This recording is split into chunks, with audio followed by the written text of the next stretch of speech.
Talofa tu le fa mai o le tatu tunu le ta fo ma lo se fo mri ma la ngi ma ta ya mri ya le lo fa ma la le o le tu. Good morning to you all. Le wa tatu se mai le ta le lo fa ma la le o le tu wa he te ta mai lo tu se fu a mai se so ma tu la fa wi nai fa se lo ngana tu bi o le si fo Samoa. Fa na tau longo in lo tatu tunu ni su pongo o me lo tu pu lo tatu tunu ya on si fia. Fa maloa tu ma fa talofa tu ya to in le ta good morning. Ya o ma yo le ta ma tia o la wa uso mai ya le totele ya wa fo il fa wi no nga ruengo rias fo. Ai o la so lua le nei I te I wanga ya to o le uma la so ngfu o to na ila so ngfu le na ila so na fi na o tatou fa ma dan toi le tu tasi o le tatou tinu le ona su toro yo le tu sanga talu ona tu tasi mai fa pulenga fa kolone la to inisio na inu ma fio anga I tu malon sa fa tunuina I anisio la tu fa fio fianga I awali tu tasi le tinu ai mole malo la va tu tasi Samoa na file na fa tunu ina ai le tulanga o tatou se vali fo ile ma tu lai fa lo alo ya nga uma nga fa mo na fil down se fulu ya fa sel mai tu la se das ana manta la va tu langa tal vai no tu langa masani ya va tal va tu ya te o nei ta o mai o nei ta na fia la vo wa tele na nga mai wa la mti nga wenga ya ba se fo la moni na mai ona fa na ya o ma te wino vo ina ini so na fa la vela I ti an tu por fa o va ya si ta no sia ele ya fia oi la tona nei o vai na forsale fo se va le tatu fo fa salo to vendo fa salo ngor tu pi mai dei vai on le tai se vai fu ste le auli ya on se me fo le tasi fo yo sui o le tanto au fa salo to vi nai fa salo mai le nai te mo la buli se pa este mo la via na nei ya ai fa talofa tu ya tona nei tai good morning ya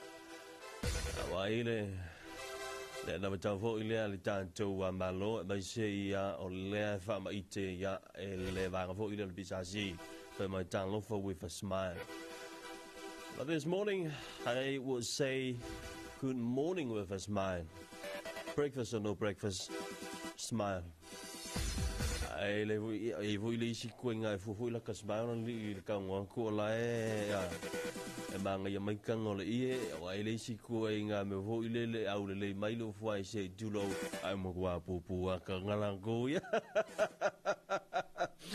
Good morning be pina navy ta sa ta pa ngala ba futa mai lungo ta to Facebook page ni va ngora ta good morning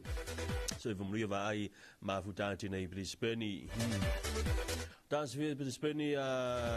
be pina ni ta ya ma to ni sa mo le wa to lu sural minuto to ta le only to live fitu to mo na na to pe mo si fo Samoa ai mana to na sa fa mariina la o mai mo ile tulanga o le tatu coverage le sa yai I le tatu kalam fo ile o to tasi na mata mai la tatu Thanksgiving service le sa yai I le fa unga o le vai aso la sa ya ma tanu mai la sa na fil fa tanu ino tatu sa vale masani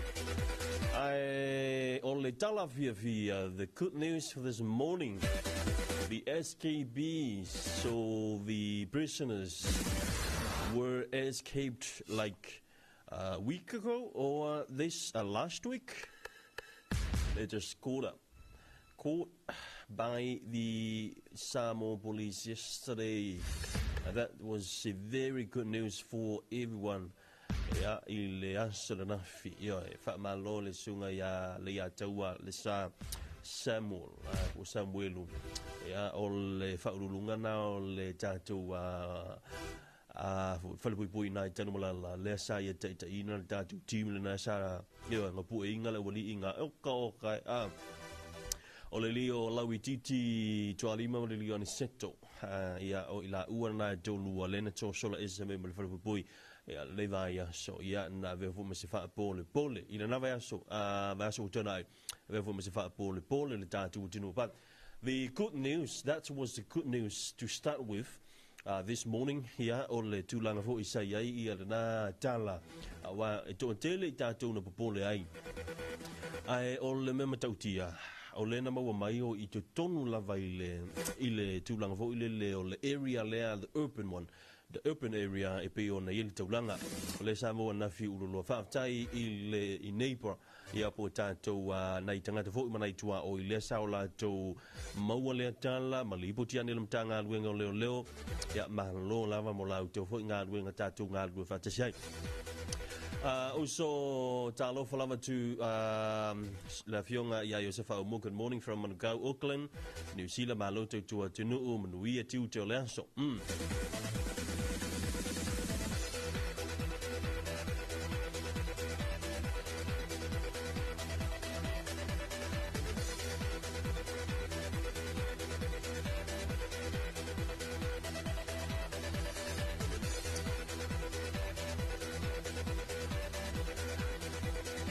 Talofa I tātou pāanga māsani le tautua mrunanga le tuepi ia e le ngantau Samoa nei e whapena fo ia iso staffa o lo mafuta mai ai whatalwhātu ia tūtou mlawa. Whatalwhātu I le sunga maumalo I o telefona ua usu le sunga maumalo ia tūlanga māsani ia o tāpenanga fo ia wā ia le neitai ao maise o le tūlanga fo ia I whaivalo filima wa o le sunga maumalo ia o mō mauina lana maumanga lana tauanga I nā I whale asio. Ia stasio tamali ngalue fo I le tātou. Tino, o le sunga ia mailolonga ia stasio fo I o paanga masani ia le tau whailo ia ne fo tamali I le tātou. Tino, ele ngata narantina matua ia lita I nā I vai mea Talofa lita o mai ore rita ao. Ia ele ngata nafa Talofa tu le sunga ia whavela misiona whale oloa I nā I whale ula. Ia ma le tōtele le lavaloa ia le lasi o le tātou tinu o lau le tāu tō suafa ngā wako si le fia lava le lafo le tātou tutua le tātou o nanga e whaatalofa tua I pēa ia tau. Ina o tau lusu 5 minute leo tō na tā leo le tū la fitu tāna fitu tātou se atu le tūlanga masani o tātou Talafou mai vai whanua I lona uluai whasala wina nei tai ao ia whasala sola tau le awhawhitu I le tātou klan masani o le Terina Storm Team tā alvanu te whafongi rātu tātou telefou mai vai whanua a whalwalu whamuri anga o sui fua māsu whanau tā le iwa tātou Radio New Zealand International News ia whasala sola tau I lava le se furu se o le foli tūla se furu malua se isi whapaponga o tātou Talafou mai vai whanua le tūtumana ranga le tuipi. But the reminders for all of our listeners and everyone who are listening, or le tātou whinga palota fo I lea po le tātou, sorry, that the registration for the next or the upcoming election. But that was and still the question mark, and still the big questions. I le taimina nei, when will be, po a fea o le awhataunu I nai ia le tātou whainga palo te tele ia wa o lea ua whamaunia I le seninga lima le fionga le hao ma malu le malo te Talofa Samoa tu maleli whano wa le toa sua no vi le lua. So today will be the day that's the official dissolutions of our parliament, the Parliament 17. O nei le wha moe e wha penau na wha ta ape alo ia le tātou pāna mene lona no fo inga lona se fulu ma le fitu po le paia inga se fulu fitu. So, a wha pēla e umane le vai aso le nei a maiso le so ia o le tātou tā lia fo ilea. When will be the next election? O lea le I mauti noa ia le tūlanga o le aso. O lea mau maili tāna o lea ua saili atu ia se sosan ia le tātou komisi whola whainga palota I le whamsinonga.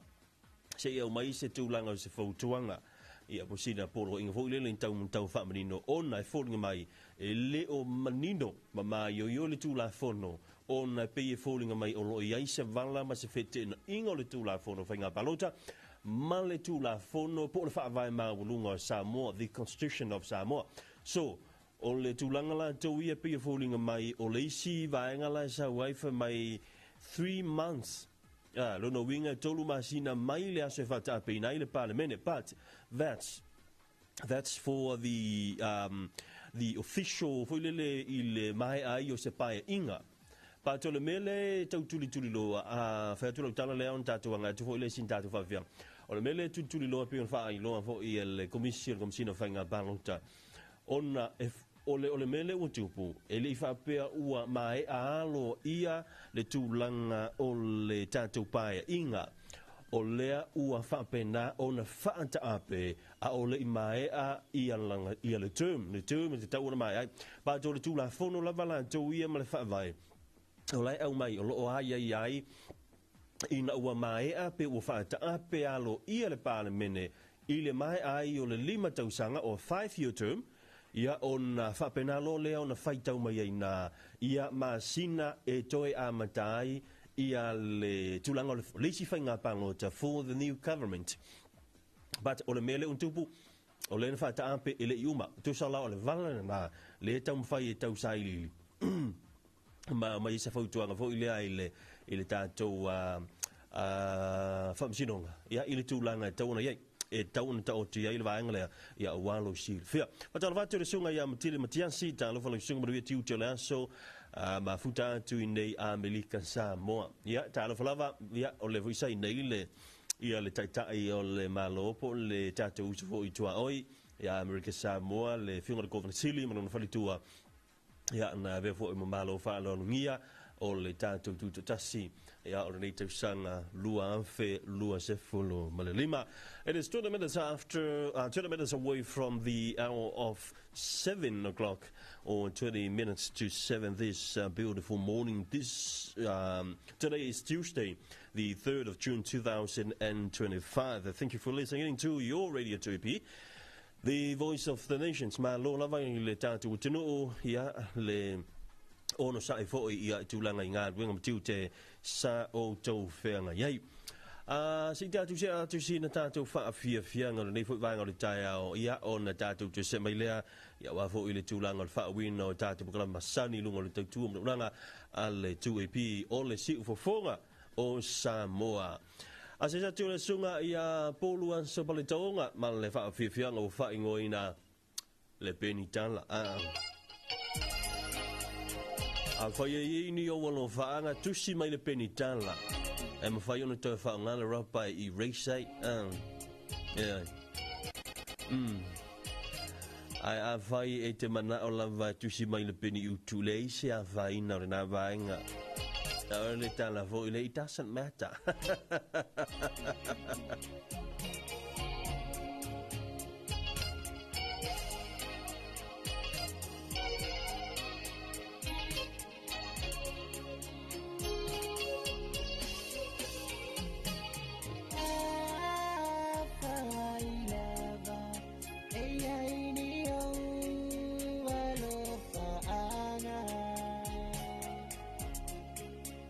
Se ifa pipi ilane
Ni sona I tātou whawhianga nei wāngale tai au pe o na whawhonga mai le whawhianga na ma wha tunga mātingo whiana ma ni suga ia polo asa pole tau ngā la whaili la whabesa ni whaloa mai le whianga whalilima le mo tele sa la whaifa tala whantua i nu o whalilima na whio tāpa umno whanga whānu pēla la tai fula sa le whonga pāpā ia ma upula la taua a tala whantua I sionu pēle whalilima ni wāngale tai au good morning a mai nei tai au ilanga tana ma tala whantua I nu ma whianga uma pule ngale mwhai pule ia la tau fo I tiute mai sa la tau ngā lueng whai o te lona whila songa fua te lo nu ma whioanga ia ia lava la tau songa fua I masina te tasi ia bo fona ho ia nu ia te loa ia te le niso nu ma whioanga o le futa afa tau nu nei ia po leo le a tolo po antu I la songa fua va sa sau ia I le tulanga masani fo I o la tau fono fa ale nu la tau ia fa na masina fa bena fo intel no ai niso me tupu ia malekelo la uma fa sala ke foi le akusa le la usul fono ia nu ma vioanga ia la vo ta tira sala lisi tau le anga fa umu fo I le fa ngol va yaso ai manga ia wa o ke fa sala ngi ia so so ni fo tulanga o me fa ia tatu nu o tatu nu ma vioanga ba mai nei la sala mai polo inga ia luas fulu matua ia o vai leva pe luas fulu matua ia na luas fulu ile o matua tau na ia te lo masani ai la tu nu ma fianga ia I tulanga fo yo le tu ai ngo fitonga ia meni o fa salanga luas fulu matua ia pe fin pusampa ia ona ivanga fa pena luas fulu matua ia na fu le luas fulu unite ia ka ku kilo la le lua fe ia isi nu ma fianga fa pena fatal fatu I le sunga ia matile matiasi a Josefa Umua o pe pine nevi ia ma ila tu ma futa mai le tatu nang ma tutu le 2AP ia I ne vai o le tai au pelo tala I le tulanga le sa ia le fa boy mo fo ile a le tatu tutu tasi ia le sa ia le asana fi wa tilo tele ila to sa fa pena on talo ia I tulanga fo ile le masani ia le tatu tutu tasi le telo tu sanga o le tulanga fo ile ona I fa fianga no va longo mai ai le tala le wa utili mau mai e luma mai au ile vai tau sanga ia e tala no ai toten no va longo lai ile menei o tuto tas foi mai e power me look forward ai tanga tai asu ile tuto tas e a ori ke mi foi ile le uma fa fianga a se su e kono ha su le lo pa fa mai lai umangi se ku ko kasi se kausanga o makua pa e kono uma ia le taulanga e o i me o fatu lo pa o le nei vai teimi ma le nei vai tau ia ua sa o te vai na tulanga pa le mele o ia teimi nei i le tupulanga ma foule o ia nei ma le lalo vao le tanto foule o tatu tilo nei tu ai nao ai se i a matale se vali sa mo le mawina la le na i le aso na nafi i ai nei fa na ia kalo sia ai lo ma mai ka mai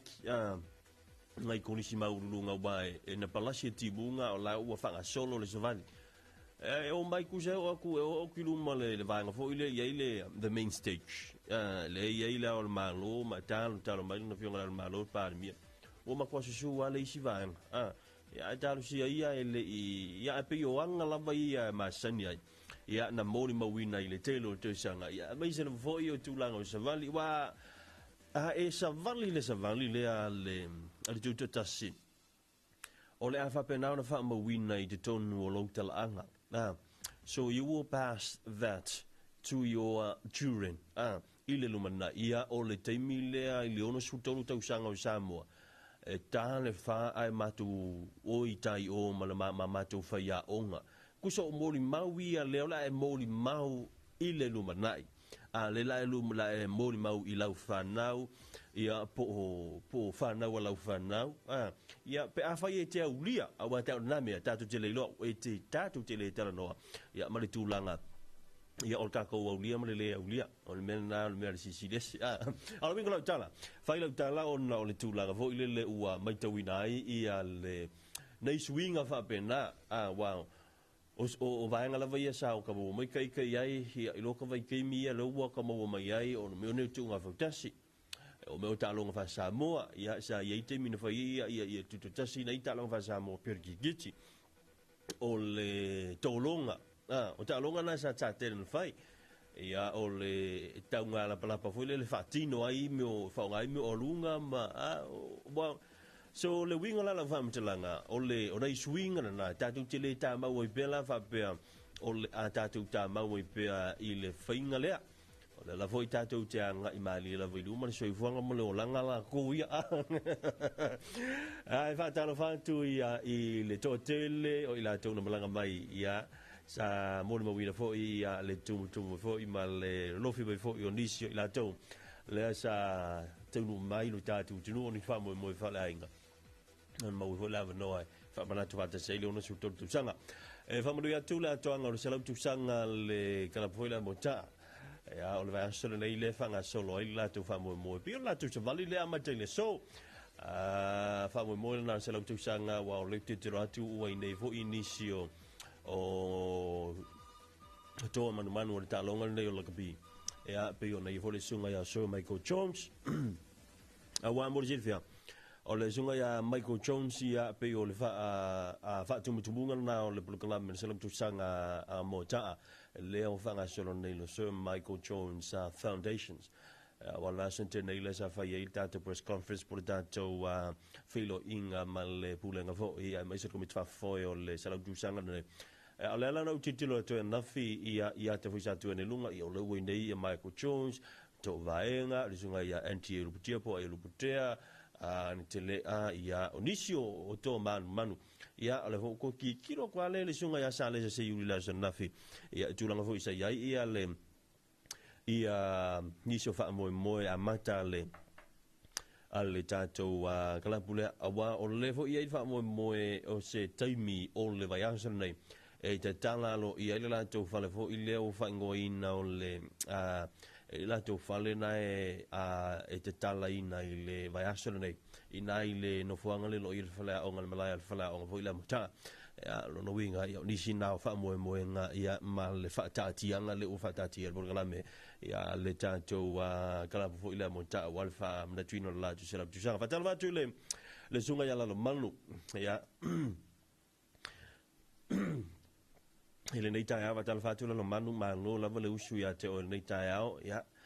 Ei fo ia le tūlanga wu le o le ai usa mālo longa. Ia awa, o le nei ngā ruenga whengai masunga lau manu, whaila utala, ele whengo fi. Ele whengo fi, o ka ikora ka vale, ka kia ilo le whenga kāri, e miona ka vale. Fa malo atu sunga lau manu, malo mo le tautua, ia wa fo le tātum tanga ruenga mai sala tunu, ia maise. O i lātou malama lo whapena o na whea ngai ma ngā luenga nei. Whatala whātu i ātou tau. Ea wai, a whai, o le alu ko inga ka wale ngai ke fo inga. Awe ta wale lau pāsa sese. Awe ta wale o lau ta wale tō tino. Awe lori pusa sa. Awe masini. I oe. A whai fo i ei masikanga ka e awe train. I awe train, i wai, i lātou o wafonga mai e tinu wafo. Ia whai o rai fo e ke awe train. Ia whatalo whātu i ato e. A whai whai maari e lau train. Ei. A whai maari e lau train. O whasau sau a lau train. It's 5 minutes away from the hour of 7 o'clock this beautiful morning. Ia e manatu. Ia la se tatu se atu i nei tātu whawhianga whawau li tau. Ia, mai anai whawhianga nei, mai le sunga ia leine a wilua o na soa toi leo tātu telefon me whanua no roi whasalawina. O ma tātu telefon, tāna tātu leina, ia tātu o toi fwoi lele te rina, toi te puni tātu leina se ia ulia tāle valu, o ma telefon valu. Ia, o ngā kana whasoro a kōrera ka kōlenga mo ina tō o leu tō tere nisi o la tō lo fsio tai mai, maari lia ia se i uma tātu telefon nei tāo, ia o na tālatu lo tātu leina, ia wafu tūranga masani, lau whatalofa. Yeah, but before I play this song, I have the question. E tauan talatu tātou rai, ki saula malaukati. Ia kako kakarango ai, o ani mea e te mana tuai, le teimi o le tūto tasi, I o naso, ma I o na po. O ani vaenga, so which is the memories. O ani memories, e ma whai ona e tau ina mai tātou proklama, ni tai au.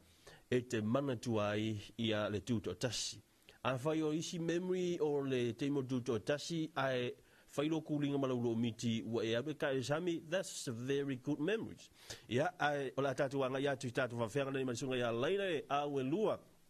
Ia, ma le peso whai ngoi na nofo isa la whai lo motu au lele. It's 3 minutes to 7 this beautiful morning from the 2AP radio.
Samoa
That's a very great song from Lainea Winuano for his Talofa. That's one of the classic music from one of the best musicians in Samoa, Lainea Tiawelua. It's exactly 7 o'clock here this beautiful morning. But Talofa le sunga ya sianta ya le telling for le vai malai ya il le vai ngau le taiao ya male office mamalu an le pana mi am cabinet ya na fo u anga yantu ya inga luenga Talofa i luso ya tasil le nga luenga le faingo fielo ngalu fo ya luso sianta ya fa malo atu fa Talofa te luso man we fo ia le tulanga nga luenga fa wa le yaso ya ole tulanga la vai ole tanto ya mata fo yo as public servant I le faingo fie ya le tato ka luenga ulia tai atu le tatu telefo ilona ulo fasalo ina le bang tao tu tiel bang telefo ya fongela tu walo sil fio me lo tupu I lau fanua o sio tatu tino Samoa usme la fafo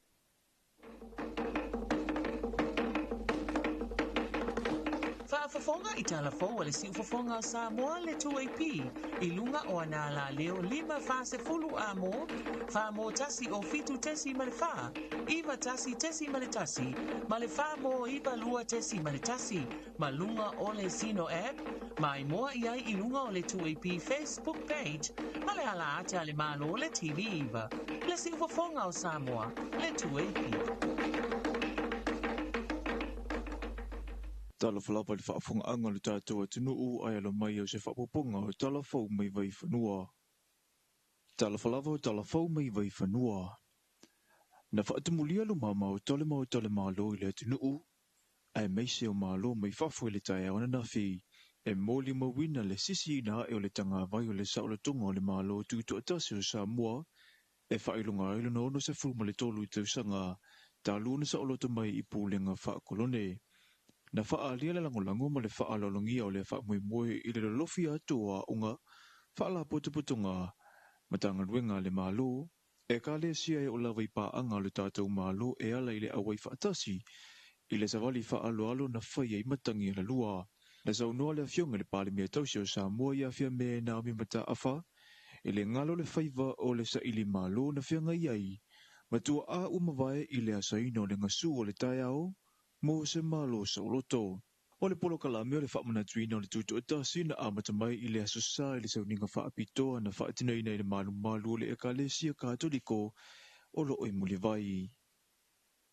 O le aso le e fuafua o le a whaatautai ai le solo tele a le kalapula kapia le afio anga mo taa. I lo mama o tole malo ma o le isi le whaatinonga o le whaamana tuina ai o le atoanga o rona se lautu sanga talo na whaavai mai lo tātua tenuu. Na te tala aloa ia le vaia so le whaamana tuina o le salau tausanga le kalapu le sauninga whaapitoa sa whaatinaina I le aso sa o le vaia so ua tuanai. Na awai mai ai sui tuai o le kalapu whaatasi ai mai e langolango iai ai mai se foi o tama whanau o le afio anga mo taa mai atunu I whafo. O le afia whina na while ana fuafua e tala ile mauta ua whausia whaapitoa e tapu vai tasi iai whaamuemuenga uma le kalapu. O le whaaiunga le vai aso nei, o le a whaatunei nai le tamulisanga la kapi a le kalapu lea ua iai au mai whafo ma au mai le tātua tunuu o le a whaiai lo lātou sao. I tala ma le Pasifika, ua lapatai le malo fiti I ona tangata, Wale to ye lava sa vanua mo ila to e whaamaunia ua la tau awina tu tono le atunu u. Whala au whasa ino le aisa, pe whaonga ina foi. O le taiminei ua alu ilunga leo whaiamata upu i e maari liu mai sisori ngā tula whono i fiti. E mafu mai ona o le tangu fia o lea whala au whaasa ina. O le manato le whaululunga o leo leo e tusua whaamatalanga ilunga le letio whaavau mahaloa New Zealand. So o se tangata la vai masalomia ua ia solia le atula whono. E le aise whaamui e toi mangalo mai itua pe a mai a lona whaamasinonga.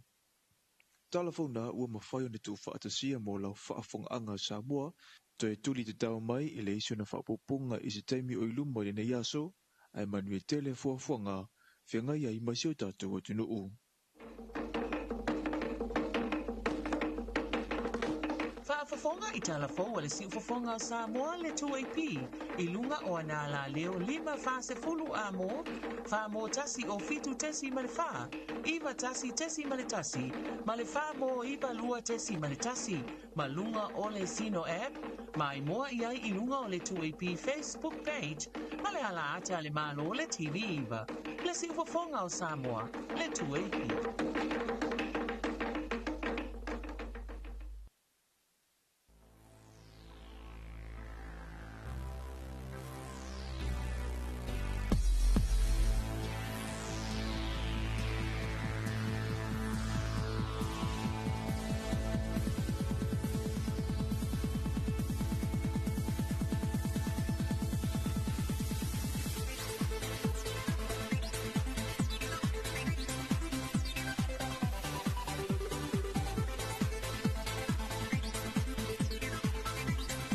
Nawa hofong mai tātou tino i tātou telefon me vai whanua tāpena ina le sunga a matau ina i sang ko le vaenga telefon wale tui pima le TV wa nei tā ua whoilu silfea me lo tupu i lau whanua o se tātou tino. Le sa whongina antu le sunga matau ina tasi le vaenga le na uu a matai fui ona tātou wa Talofa o le salau tūsanga whamria toi salau tūsanga le tātou kalapu lea mo taa ia alofa penao na ia volu ne yaso ia angana le ilia tua i whaiva matiute, but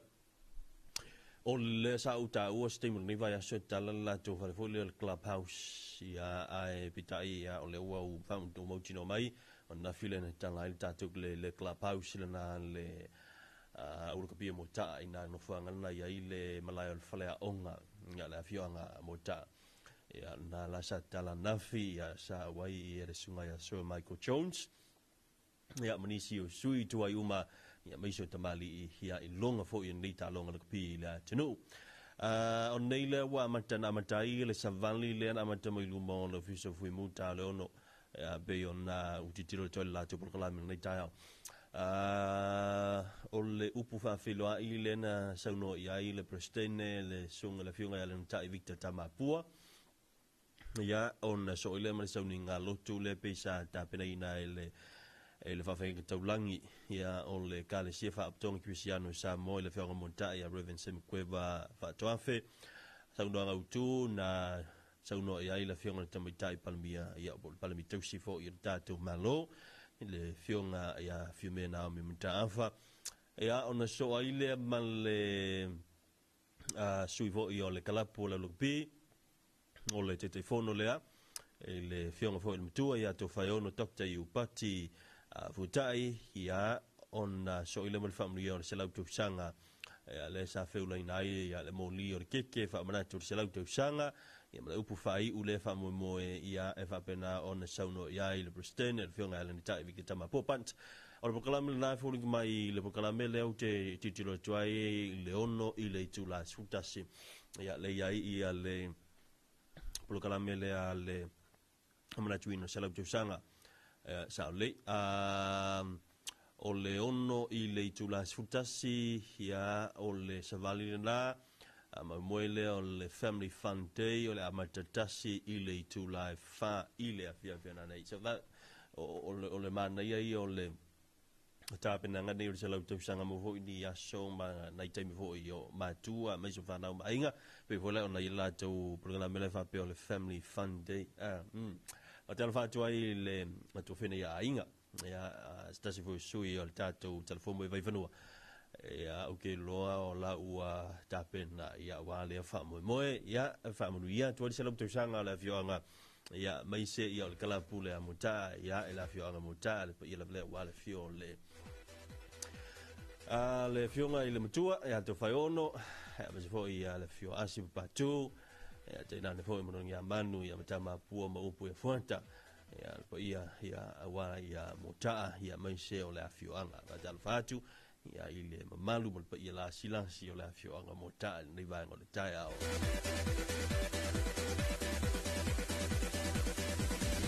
for me to tell fit to tell that to leina lu te sfalu o lu te sfalu lu the question o le fasili ta o mai fa so mai o ani memories ia po avo ini mesa tu tupu i le taimi o tuto tasi o ia i taimi o lo le titi e te mana tu ele mfai lena o ta uatu ia le me o le ai ngā tolo ia wa o mea na sa o ka whalong longa i sio kama ia wa o kiri mo mai langa kama ia wa unga nga o mo wanga man me fo le le sukalaki bai pe sukalaki uma ia i vule no ke mi le telefono tuai wa sa ka i fo inga sa ka pesa fo ilungo le telefono kuai ke mi a fa fenga ma to koris na o pesa da iluma ina a fa ta ile li na ma wala no te pesa i fa fianga la ai le tu oi la ta tu telefono tuai sa ia la ma falang buanga nga sa iluma mai ia ma na swinga umana le we te min nei le we ta tu telefono fo le ia ai fa ta va tu ia tu mla va bela fa fo mai le va le ta lu te sfa o lua te sfalu lua ia wa fo ia lo fa talo for ni ta ai fo ia la se tulang o vanga ia sa u tawa o la fa so fo tulang o ta tu tasi i tona o anime fainta i una ngalo ia te oe ia tu tasi o te sanga u tona pe ole no fa no atu o nai memories na te manatua o isi memories te manatua ia i te mfo i o le teimo o tuto tasi nei tau sanga ua tuanai. Ia o puru te tele ia sa i tua atu i matou ni mununu. Awa o isi na oko ga se lo wingo lau whamatalanga wai. O ina sa tali maua i la matua o ngā pēr o mai sa vali. O lalo puru te tele ia wale ko yengi puru ngā. E pe ta se sina puru la le tutua ia pe au ka o le tama puru matutua ia ua. Ua o atu. Ia o le wingo le whamatalanga i le mana ia. Mana ia pe atu tu foile le matatu te panga i tu. O le kepa foile le kepa le lei. E le kepa foile le ko inga kepa foile le ngi mesa kupu yang keo le ai. Ele o se mena tauna e to te pai tua te pai ni te pa le lei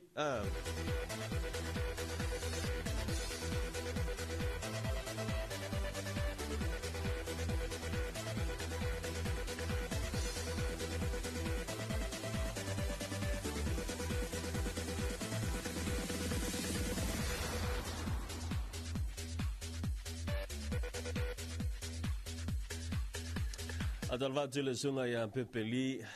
mafuta mai na yuta wa mai le sunga Pepe. I'm one of the fan of this guy this sunga Pepe Li Pepe Li ya mo Silvia tasile o li bese la wiloa e le fa ile fo le tau mesina ya le masani on o tuina tu ia le tulanga fo o la to fa fianga mala to fatunga ia ina fo yo no bo le sunga la ia Pepe ia misiona fletua tele ina o falongo ia la fa fianga fo ile e live mai la fa fianga le string po le ukulele o le guitarra ai mo le si le fia tanto no le sunga ia Pepe o tas sui toi la fa pesa le tau mesina ia mai la fianga mo ta ia o de lovo ia e ki foi sau se pese ko inga ia misiona fletua ia langi fo ia wa ia fa mo le klapo mo ta pe ona ta pena ia le vai aso na talofa ma talofa tu sunga ya Timothy Fata lo fionga bangele ia tasio sunga ya bangele ia ole tasi foi ofisa sila fale tonunga mai le o setala bana ia saka ia fala ngolongo ia ia le yai o tamaita i nei tu ai ngo soli ngā tu la fono. e le si au ula na Samoa mai I tulanga fo ile leo o me pu tana o ile fa ngol van yaso ai kai mai ai pe fo ile le se tai au ia le tamai tai ai pe fo linga mai ni fa tasi tu sa na umana mau Talofa tu se ta sesa o le sunga ta sesa le sa tu ina ni lunga I lona ina mauta ia ole tulanga la fo le fa no ai ma e fo linga mai e pe fo le wale ai se fefi tu sa the first attempt le sa tau fo le na tau da mata na nga I fa so tu la fo no le nga alu kengi e usafa e ngoi a te o te mawa nei leisi aso the second day le fuinga koe kau mawhai lava the same house o le winga lau tala sole ua mulinga la ia le tupao le I tuloa se upo e tō I te ua te tena se whina ngalo pe apia I le tupao tamai tai but o le cheno fo I le ma whala o tele lau tala ai leo tamai tai uma leo tamai tai uma ala winga lau tala le tre o whano noang tele na le involvement le wa nei le involvement o tamai tai tato pese nei le pese fo le le pese fo le tato pese le kako ke pese nei o whainga tutusa o hava no tutusa I le tupao tamai tai ai pe e fōringa mai I sa o titilo masa mantau ye o ese la vango kusa le kamo whai mai le isi au kengi le be yo se avano tu sa foi le o fa pe mai le ai e te tau foi ona I loa te mai tai fai me le ele matua le mana ia le mdu is fa longo ia se tilo atu ai e mo mai le tu pa te mai tai nei tu ai nga so nga tu la fono anyway sia tatia tuna le mta upuna ala wingo la utala le tau fam tala o le tulanga o nei tu ai nga so nga tu la fono sa manin sa lilo ai manatu e ono ia le tupana ni o tai ia ai o le tulanga na ia tatu te le tio le la anga male ile soifuanga le ia nei e soifu e la anga iluma ile fa pela ka kuku mau pe o le la la iluma ma ati dai on te le la no e fa pena on ile ko nga me fu le u kelelo ko mai mo wa ka mai ia ia ai o lo so minuto lo tel fitur ne tau ia manatu ia le ai foringa mai ku so le mu fa so la ko man ka ko le ngai tau te tele la tu ia te lo ko ngo ngai fa ngi va risko kele ia le sto tele ia amatan ni va ia so le spensini ia le sto tele ona na la vai bu moi ia ma le sto tele o la ua amata ngā ruenga mwhau ia ua whawhinta fo I ona pio tai mai e wila le I lava le tātou teimi man tātou wanoa ia ina I itu la o rumana I o le tātou kalame o le Talofa Samoa e whatalofa atu good morning ia I latu umalava everyone who are watching wherever you're watching from if you're watching from Utah if you're watching from Brisbane Australia Sydney wherever Cairns Talofa atu good morning from the 2AB studio here in Samoa. And also, Talofa to all around someone speaking who just touched down in our beautiful islands of Samoa. Talofa just to remind you, just go explore Samoa. And also you have to book your, book your car if you are using our rentals car services in Samoa. You need to book your car to survive. If you're not called to survive, to visit, so which means that you are not in Samoa. Tana le tau whai atu ila tau le malanga mai a ele aru survive, orono winga Italy Samoa. And also just remind you all non-Samoans speaking and also our tourists who just touched down in our beautiful islands, go and grab some new, very cool new, fresh new, and also you can drink the juice, and also you can eat the flesh of the first coconut, or the first new in Samoa. That's what we call in Samoa new. And also we have the what do you call delicious Samoan flavors the bananas and also the produce in Samoa. So you have to visit. If you're using our public transportations like taxi or what kind of transportation you use while you're in Samoa, just ask them to direct you where you want to go to grab some of the Samoan locals produce like bananas and etc. Our time now is 23 minutes after 7 from the Peninsula Mulinu the 2AB, the Voice of the Nation. 7:30 is our usual program, the Top 10, Eterins Top 10, and you will listen keen to radio local news at 8. Okay, let's get back to some more music this morning. Today is Tuesday, the 3rd of June, 2025. Also, die Verfahren mai sunga mai kolisi mai walunga le tasile kolisi sa fa penaon savali non fa na fil kolisi le ole fifi mal beso fa ngoi na fa mai ele wale mali e vai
fianga matiko fia mai le kolisima wolungo le fifi le vai le taia le besela na fa mai le ua le mali vai lu so va minuto lo tel fitu ni sono i tanto lo fanga lo mafuta lo fa penao na ilungo le tato YouTube le taia fa tai a Musa manu ia le programma nei a sofo me le pona Australia ai fa mriango la so fua o lua fale paunga fa manu a Musa o lo isi tātou tinu o lo na fitu se fulu te sanga manuia lo waso whanau mai lo iso whaaftai a Musa mai Melbourne Australia wha manuia vo ila se fu o le tama matua i a lua whale paunga wha manu a Musa fitu se fulu te sanga le wha manuia mai le sunga i a whaaftai a Musa le vanga le tai au le ngata nau sunga i a tolo telefoni o suhala good morning to ipi manuia le wha so na le as fo ma tātou nei in New Mexico lofa teleantu ya lofa teleantu folo sunga telefoa le ngata na onisi ona i tātou paanga leu tau titilo atu i lunga le tātou Facebook le sunga ya sina le sa te lupe watching from o leu tele o lopo fele fa penan fa ngulunga mai le sunga ya sina le sa te lupe le tau patal fatu sina o so talofa lava le sunga ya tau galolo good morning from Ottawa New Zealand ya ma lo la le se fu mu ya nei tai lewa te se la famliute ya on tal an afalo vitu fa tal fantu ile sunga ya lo manu ila tu umala fo benan fa fo ben nei vangal ta good morning vai vai mali mai lo sa ya o le fo wa tatu ya ile ta o ta ma to o na o americana ya morning champ ya o tatu fo ila tu langa pisio la tele ya ile tai ya o ingala fe mai ya ya ile me fu le utanga fetala be wala utala le every morning ya ola fa manatu wangalo la fa manatu masani tayao inu tau mafa sa wi puvai mafa fana ya aile I fa fo itam futanga masani but ola lava le fa manatu every morning o te fai o te tuesday ola fa manatu wa le masani awan le tulia lo sa lunga la tele oro lunga la tele on the public roads le ai ma se tātou sa io la tala na le fai la tala le fa manatu le ai ma se so ka kon sa a wa fo ila lo wingo la fa mtelanga ala ni fa la tala le a lua tu nei la tama ne tau na kiwei ala fo I sa na tanga ta ia fa mai lo na I manatu ya o le mo la no so le wingo la tala le tau fa ya a fa ya te lo o e te kiwei I fai foi te sila fia o le lata ngata e le ki voi ala usa wasa please tu oi au te o nai te sila fia lava oi sa oi ai tu oi wa lo wingo la fam telanga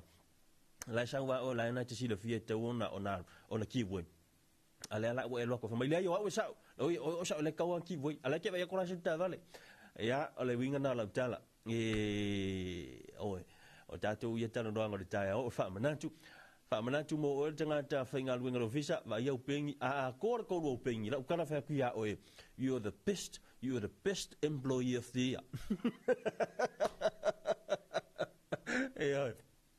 tola tolu peni mu moanga langululi ele ai fo se me o ia pe a fai enga mu ma upengi ai a de milo ka o nga pe yo langu mu pe yo le langu nga fa nga ka yang fa nga e ba wala ke mi ke fa nga mu fe mai e tu si ai le la fo le fa tonunga le instructions del pito lunga e ja lo le langu boanga e ku si ai le sentence o langu luri ku si le kali o ga me fa pena sia ki la email ke mi nge o le vanga ka nga vai la ka lenga o angi e o appointment ngi yaso ia tātou lau inu fuala au la ko inga ma inga ke mai ai ngungu suka yo vai lau fuala au ingalo vai au fuala au po la le ku langa ka nga yo fuala au pe ka nga ingu mo e ka sami ai be ka nga e ka ma fa mo mua o nga fa ko ai ngoi ngai me nga ka nga e ki kilo ai ia ai le ia mta fo ia tulanga masani le ia so nga benga e wila le wa fa fitu tātou nga ia tu wa tātou pense ia ol Eterina stop 10 Talofa toile tamata ya Terina ngai fo inga a onga le yaso madu ya tele a onga ya mai se ya fai fo mtiute ya ala afenga yai mai se o ala mafana wa ngo mo tatu tinu o lele tu wa tanto tu to tasine na fi ka ko ko mai back to no mo ka ko yo ole pense mo mo ta to read some ten on town to appear so for on Samoa for my lalo l'Italie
le ngol fa fianga na lalo l'Italie mo na itupulanga fo ia lalo va ile si le fir le ia al langina le il fantau il no fa fo ile sa fa le United to spela ngana Samoa na le fianga va i mata utu mo tele sala fai o lalo l'Italie na ta o le pese fa mai o lalo na l'Italie no fo ito ina yela mo papa na sa no fo ito ina ile fianga va i mata utu ia na fari le waltu spa ia le la langina il pensana ai o mal temine lo il pin fa mau o no fuanga na lo iai ia le mesa il fa le waltu spa ia lo ile kale sia por falsale kale si fa apton piano Samoa au to tonu la falsa o lo il pule la na o lo o se pide fa mau o pule la a laina i vevo ina ia bao ia o le tafu o le talie ia le ai pese mai ai wa ina ya sa tele ina lo tomatu lo to temi o mato wa on lo so vai pauli mo tele sala fai na la sa tele ya na fa metala ne fo ila ele fa fenga inga lo to sia le kale sia so nga ya Christmas brevin Christmas ata vite Christmas ya na la lo ya ile papa na misi o le papa o misi pe on ta urbese o le papa o missionary se atu ile isi ta to fa vela ma reko pai la te teru fa langi fo longa lo tangi pero no siu fonga mai la fionga sa so ma leko barete teru sa to special la wi loa iniso fa fianga fitalia ingo fa tunga mo pese a o sunga ya ma reko e mai la fionga mo tele a sa mo tele sala vai sa pese lo pese le teru a inga ya o isi fo pese pe on pese ai ma sunga ya to ala teru mo sio no uso ya so a fale ta fanga teru nisi na pese la pese i longa ia pe yon pe se vatasi ia ma le sunga mai Mareko a le sunga Mareko o lona uso ia le sunga ia soa le falita fanga le fo tele na fatunga pa fianga e pe ono tou fa funga le tele tempeso fangoina alua oe alu fo ia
10 minutes to 8 this morning. Solo minuto torna Italia le valu le nei vai le tai o tanto il proclame o le Terina Stomp 10 o tanto pesa so ai o pesa mai e sunga ia le sa li o tunai pesa fango ina le sian lo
Pacifica nuu o ilo a le ngor best set na ino to bidu to tona ta le on le vang to tum ranga le tu epi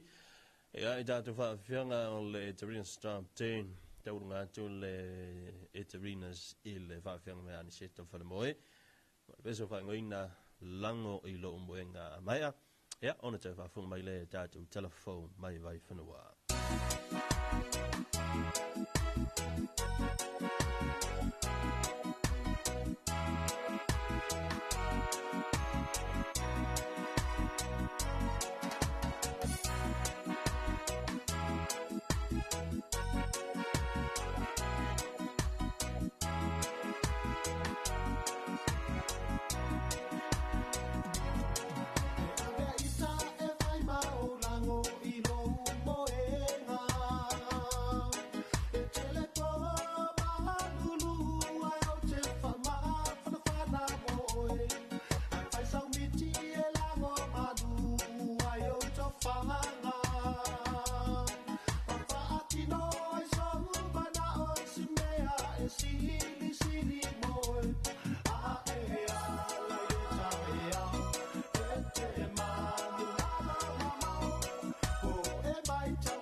Be vanga mai ani sa to fale moe lango I lo moenga ya fai we toi ma pese se fulu on le eterina stop ten le vanga on le taiao au tal valu ya u se mai la fa fonga I tatu telefone mai vai fanua ta benai na le vanga o telefone ya fonga na tu ya ele sunga ya matau ina isako Whaafafonga I Talofa wale si ufafonga Samoa le 2AP I lunga o anala leo 5 fase fulu amo fa mo tasi o fitu tesi male fa iwa tasi tesi male tasi male fa mo iwa lua tesi male tasi malunga o le sino app mai moa iai I lunga o le 2AP Facebook page male ala ate ale malo le TV iwa le si ufafonga o Samoa le 2AP Talofa lapa le whaafunga anga le tātua tunuu ai alo mai o se whaapupunga o talafou mai vai whanua. Talofa lava o talafou mai vai whanua. Na whaatumulia lo mamau tole malo I le atunuu, ai meise o malo mai whafo I le tae ona na whi, e mōli mawina le sisi ina e o le tanga vai o le saolotunga o le malo tuto atasi o Samoa, e whailunga ilo na ono se fulma le tolu I te usanga, ta luna saoloto mai I pūlenga whaakolone. Na whaalia le langolango ma le whaalolongia o le whaamui I le lofi atua unga, whaala putuputunga, matanga ruenga le malo, e ka le sia e o lawa I paanga le tātou malo e ala I le awai whaatasi, I le savali whaaloalo na whai e matangi la lua. Na saunoa le afionga le pāle mea tausi o Samoa I awhia me Naomi mata awha, I le ngalo le whaiva o le sa ili malo na whianga iai, matua a umawai I le asaino le ngasu o le tae ao, mo se malo sa uloto. O le polo kalame o le whaamana tuina o le tutu atasi na amata mai I le asosa I le sauninga whaapitoa na whaatina ina I le malu o le ekalesia katoliko o lo oimuli vai. O le aso lea e fuafua o le a whaatautai ai le solotele a le kalapula kapia le afio anga o multaa, I lo mama o tole malo ma o le isi le whaatinonga o le whaamana tuina ai o le atoanga o rona se lautusanga talo na whaavai mai lo tātou atinuu. Na te tala aloa ia le vai aso le whaamana tuina o le se lautusanga le kalapu le sauninga whaapitoa sa whaatinoina I le aso sa o le vai aso ua tuanai. Na awai mai ai suitu ai o le kalapu whaatasi ai mai e langolango iai, ai mai se foi o tama whanau o le afio anga o moetaa, mai atunu I whafo. O le afia whina na while ana fuafua e tala I le mauta ua whausia whaapitoa, e tāpu vai tasi iai whaamuemuenga uma le kalapu. O le whaaiunga le vai aso nei, o le a whaatunei na ai le taamurisanga la kapi a le kalapu lea ua iai au mai whafo ma au mai le tātua atunu o le a whaiai lo lātou sao. I tala ma le Pasifika, ua lapata I le malo fiti I ona tangata, ua lea toa iei lava sa awanua mo I lātou e whaamaunia ua lātou awina atu tono le atunu whala au whaasaina o le aisa, pe whaangaina foi. O le taiminei ua alu ilunga leo whaiamata upu I e mariliu mai sisoni ngā tūla whono I fiti. E mafu mai ona o le tangofia o lea whala au whaasaina. O le manatu o le whaululunga o leo e tusa whaamatalanga ilunga le letio whaavau malo a New Zealand. So o se tangata la vai masalomia ua ia solia le atula whono, e le eise whaamuimue, e toi mangalo mai itua pe a mai a lona whaamasinonga.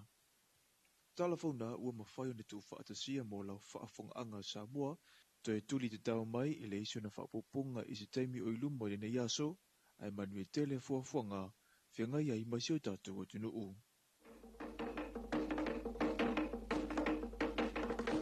Whaafafonga I Talofa o le siufafonga Samoa le 2AP,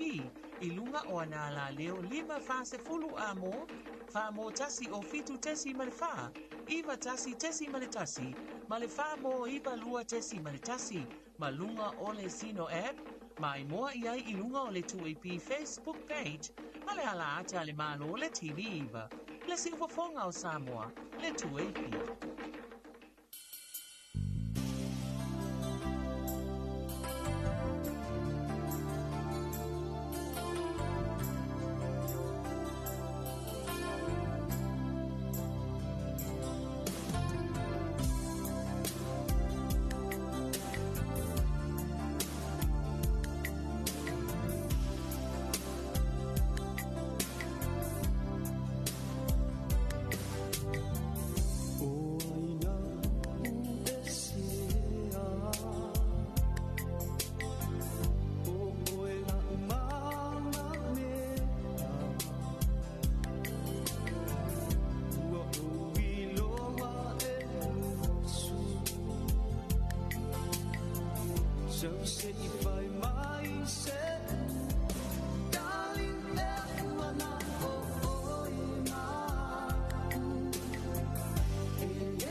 vai ole tau pe ono tau fa fonga mai le tau na nga le tuipi fa malo antu ila to le wa tau suma le tau malo se fu mu malo le luso le tau tuipi le wa 10 minuto lo tau valu ya na fu sa fa fonga i tulanga sai tato talfo ilona tau fa se lo wina pe ona fonga na tu le sunga ya mtau ni sa ko ni tau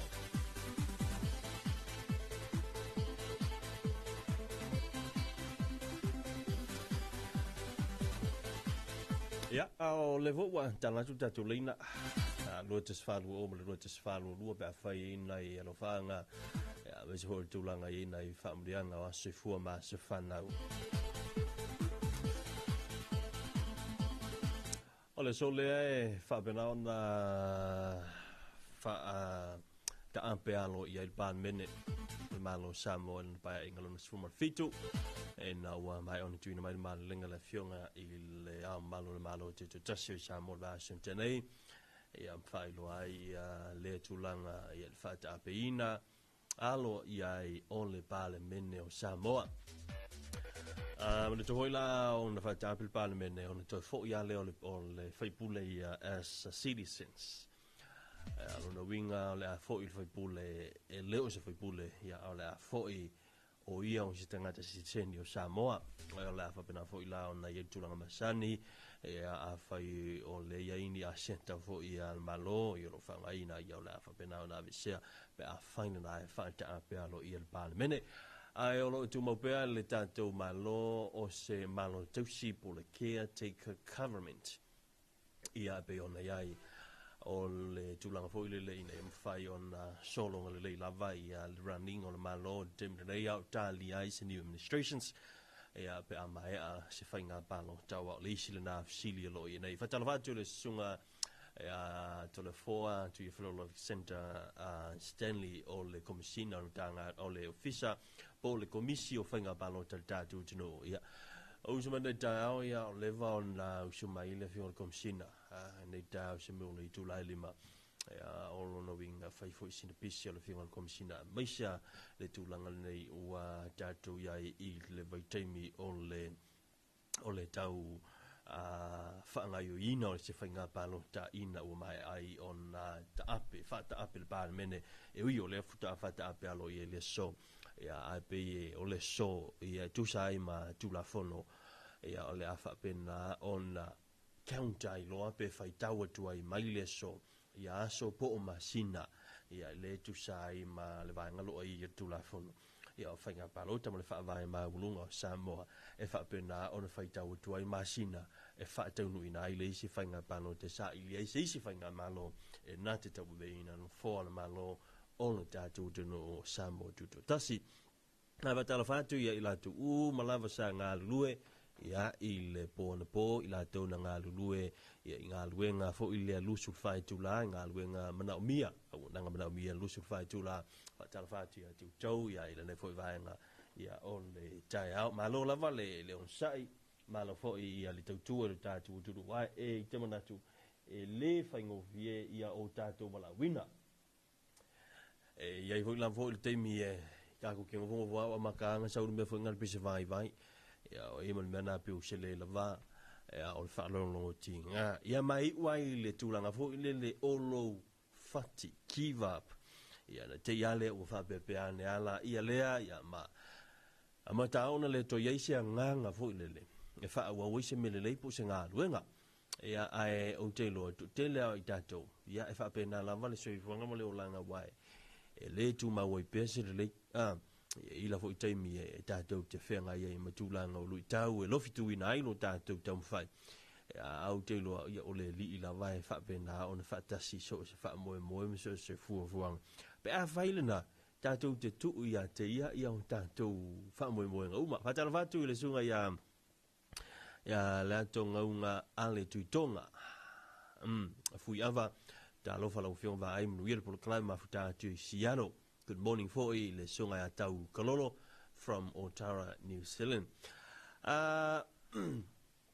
o lesa o pense atu nei tai au le tūlanga fo ile o le whamoe moe le mo ta ale I le so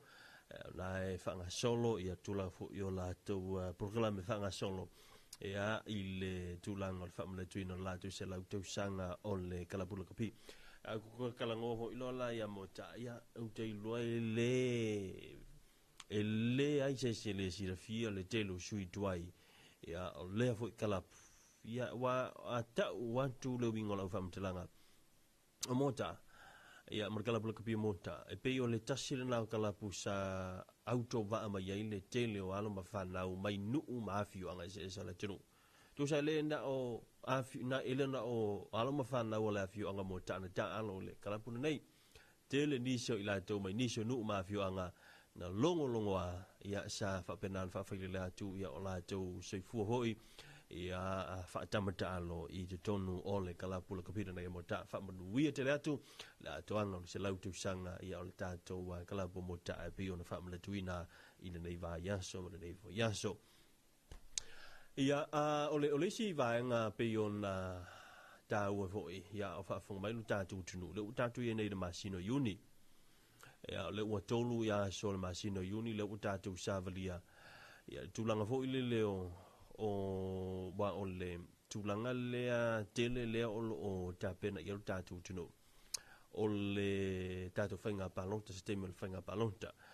ua vai atu i le stats le sa amai le tatu fisafo ilo komiso whainga palonta e toa i titia rono winga ili ato e fōringa mai ili atoa se fitu se fulu afe o te ngata ua mai o le stala so this was the last update le ute mana tuol version tenei but hopefully wale sa fa nga solo lava ia le tulanga o le sitala le tatou isi po le tatou va fo ile o le komisi talo sia ia mai ua yesi na swinga ua fa pena ona mai malia tulunga le 5% what but o le tulanga le sa 1% fast fulu ma le 2% o lona winga ile fna fast fulu lua tatou titilo ye ono fulu mo na tupu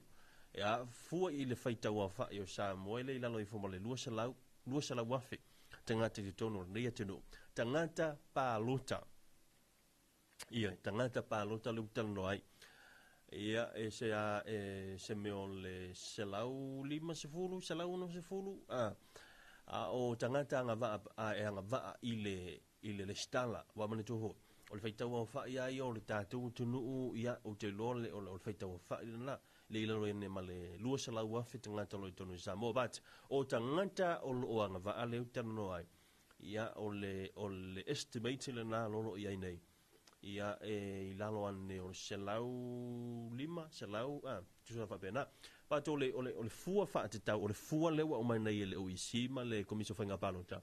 ia ua tangi ai le titi o le fua numera ma le pasene o i la tau lo o anga va e le sitala i le whainga palota ia ua mai a whaataunuina la tau le sitala o le sila vaenga o le tutuli loa le temina nei pe o le ase tūlanga o le ai le fesuia inga vo i la ua mana tua mai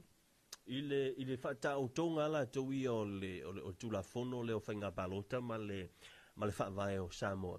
o lo ta oto manino ai le tūlanga vo i le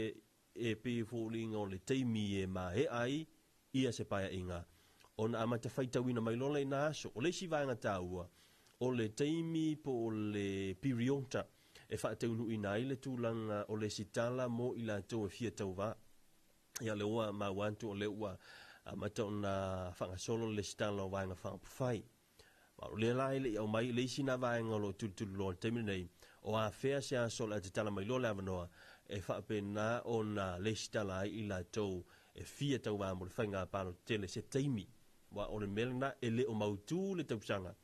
wa o le melena iai sa mautinoa sa mautu le tausanga lua felu sfuruono le isi whainga palo tapat o i le teimi nei no whata apel pāna mene e le o mautu se tausanga o se aso no winga o le uto e mautinoa le lua sfuruono ai o le utatu titilo nei i se teimi o le nei tausanga tu sai ia ma le tūlang fo i sa tu mai Talofa le sunga mai longa ina le motele sala fai vai lo palauli e le ngata na fa Talofa mo le sunga mo malo i fale asiu o le tina matu ya lita valu sulu matu sanga vai mea o le tina ya fa vela tina ya media o le tama ya nonu su atumua lua na su ya ma le tele o pa anga le tatu le tio o le mo fa ngo ko lo winga ko suafa mo ko au te iloa sa tele ia nisio ila tō tātou paanga sa maua lewa noa tō sin fai sa mō lea so rafi wao le tasire na vaenga e pine ai aso whapene o meo o fai ia wao telefoi lan fai sa moa ia fai kamangi fai sa moa su ngata ia whapene ila tōra fai sa moa o mai whanga tasirang kama i lunga wingi ke uma kai au uma le vasu tausanga fō ia ai se vai foi le fa o i per pine o le aso o le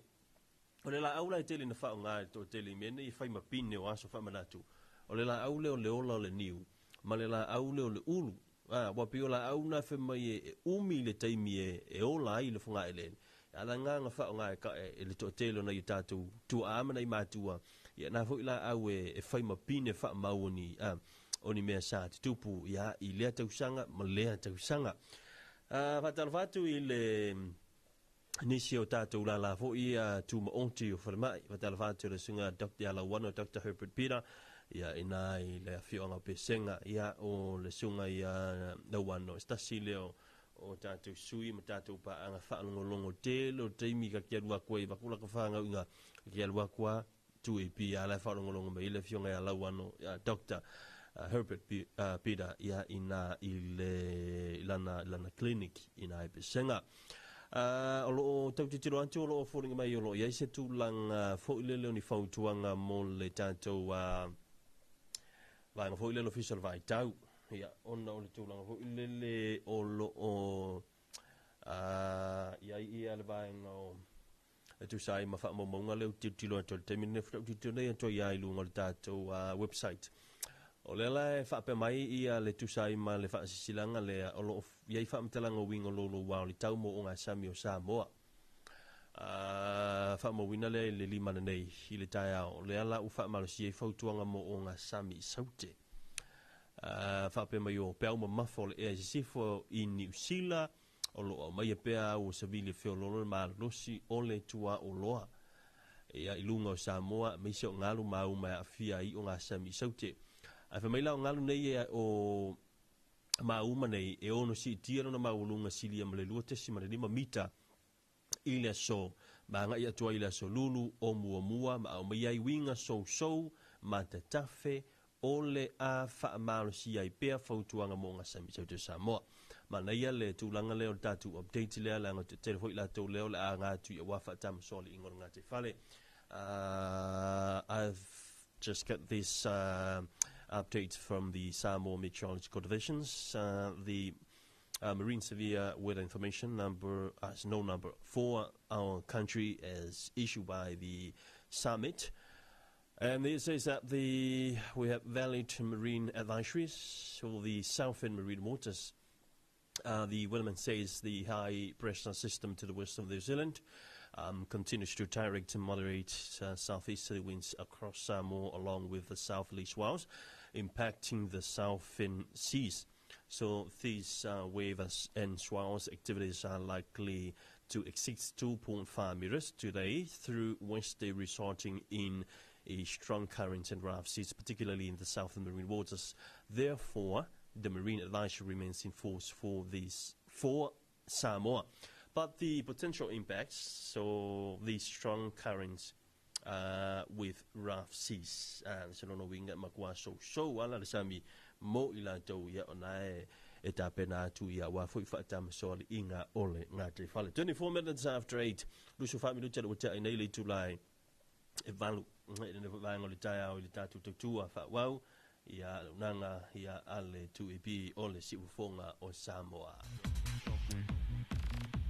Tatu sia tu sin fa fianga ya wa fo I tatu talanoanga le tao ya me si ona tatu kala me fanga solo o fela fo se va ngalo mafuta mai le tao ya fa dal fatu ya tuto ma lo al se fu mo ma lo fu le langi ma le usu ya me se fu el monino nai fana wa on telo le mo to telo nai fana ya wa fo ya on ma sani ya on le nei fo va ya so le tatu ya ila solua. Avviamo le file per la festa la fetulima.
lavala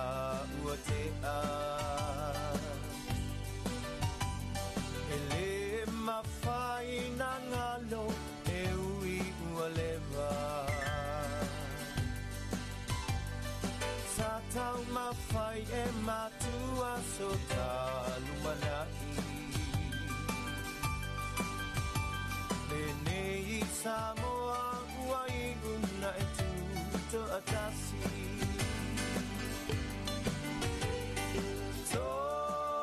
Tofa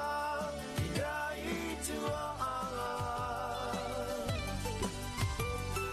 Sala toa samai me vao fitara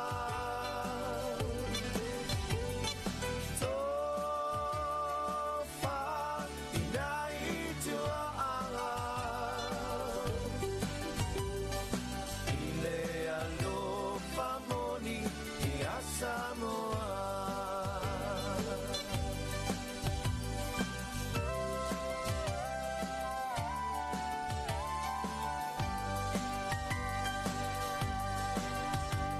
Ole upu ia seu ole manu ai tanai ile ngatu Wala nei Samoa o se manatu Manatu ilo ta whaamae ne I te iwa malepe Ona tangi ai lea o le fatu ale ele ele Tofa ina I tua ala Sala toa samai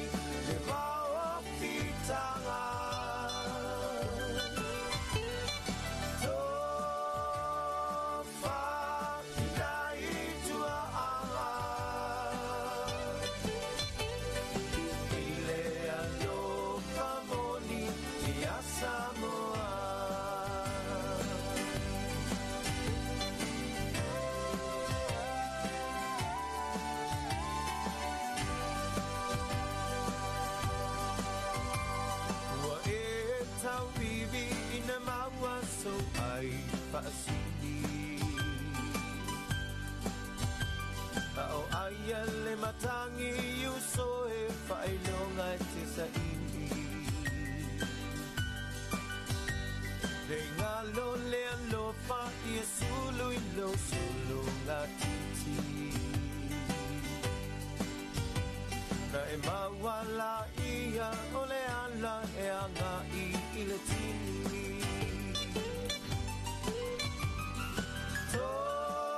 Tofa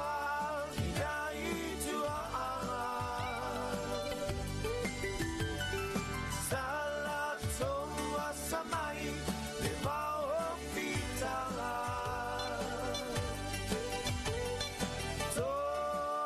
Tofa ina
nai fa fianga o le vanga o le tai ao ina wan tu le mata le wan tito luas family te turn ta le o le tu la eiva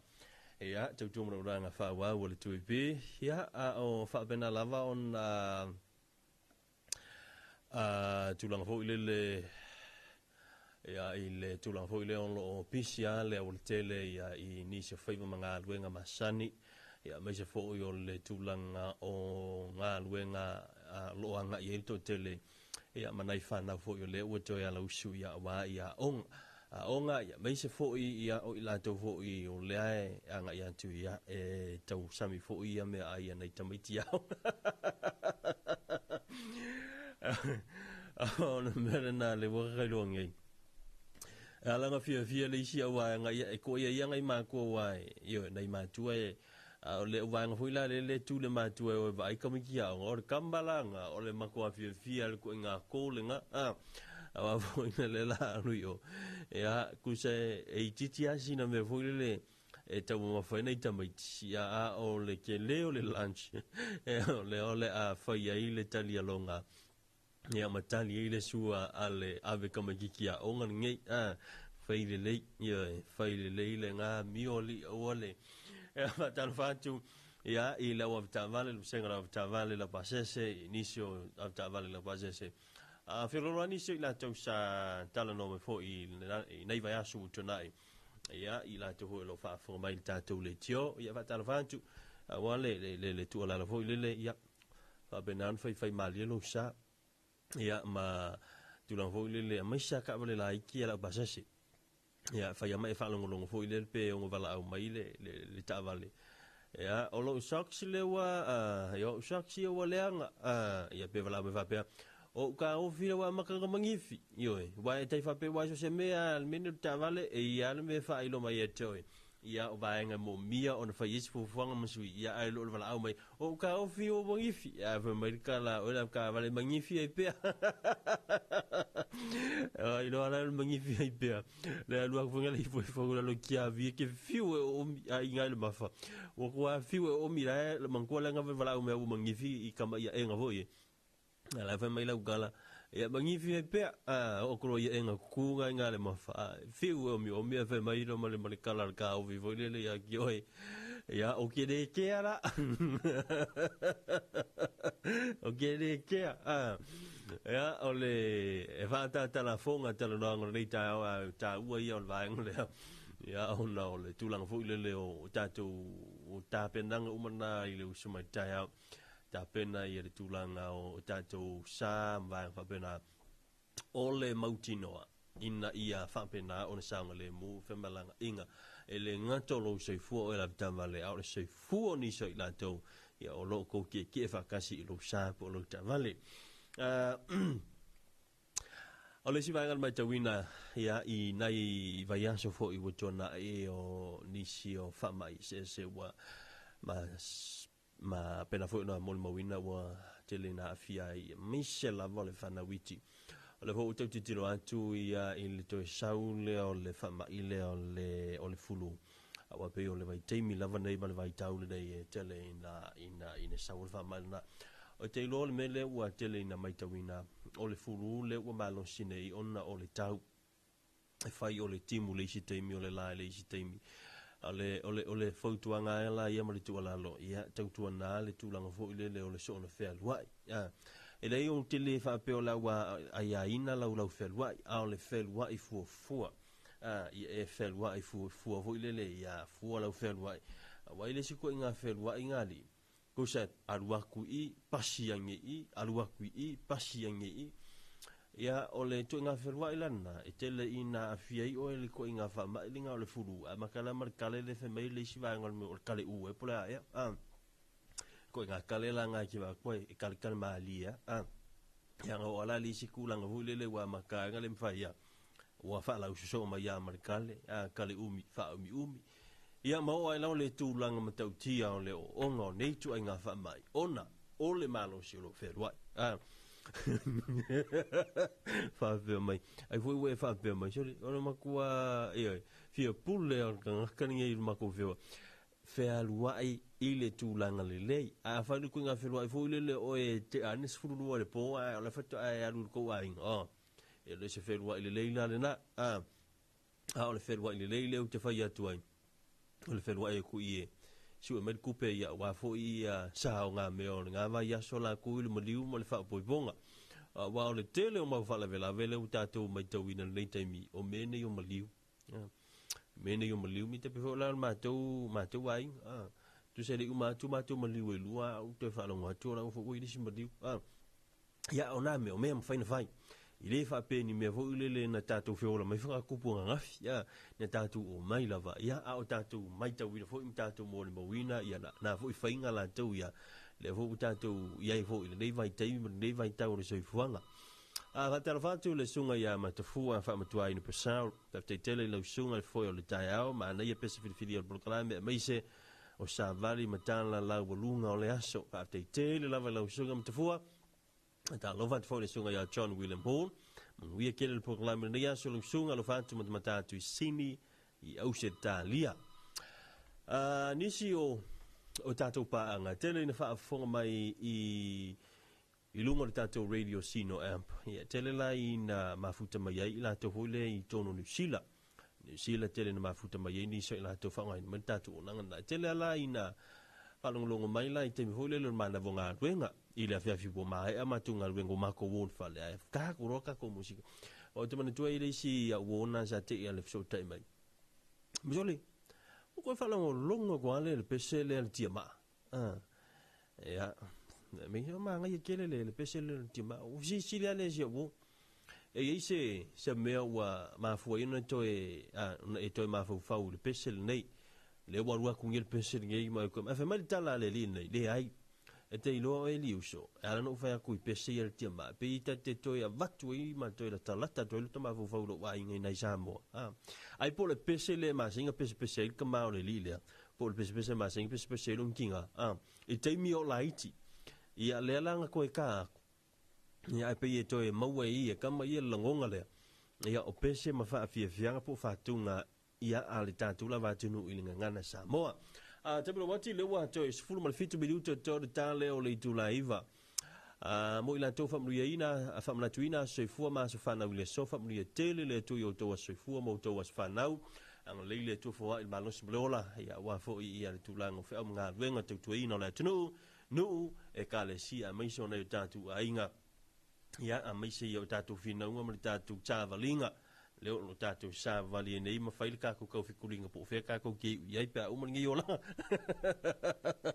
Ia tatu se atu ia se tatu fa fianga te te mai in fa te ulunga te foi tatu klama Talofa Samoa ia ni vai ngol ta o tu tu no nga ia al tatu fa ba se fa se la wo tu pi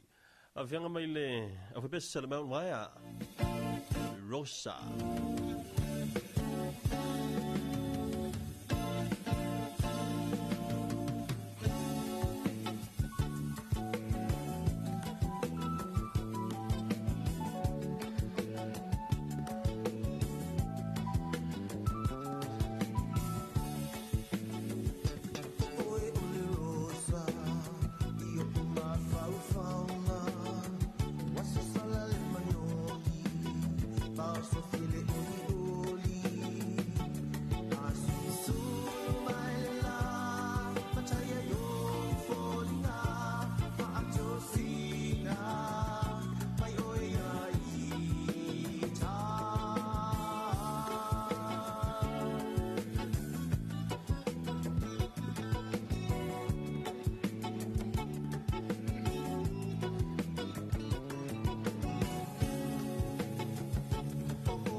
There's a beautiful song from the legend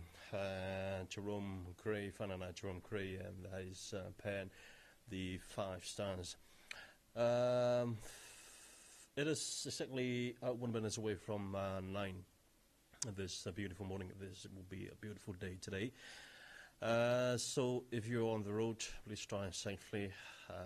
want to give a warm shout out to everyone enjoying our lovely island, especially those visiting from overseas. Good morning to you all. If you want to know what's happening in Samoa, yesterday we celebrated significant milestones, 63 years of independence. What a bright moment for all of us. And also today we have an important event as well, the official dissolutions of the Parliament. Stay tuned for the updates of this and more happenings around Samoa. But just enjoy your stay in Samoa, and also remember that to grab some very new, very cool news from any markets around you. And let's keep the positive vibes. Thank you for listening. That's your Talofa Samoa show this morning. Today is Tuesday, the 3rd of June 2025. Okay, and now we are crossing over to the Radio New Zealand International for our international news and the Pacific news, as reported by the Radio New Zealand International. Parliament will enter caretaker mode until the election and the formation of a new government. Samoa's Electoral Commissioner has submitted an affidavit to the Supreme Court requesting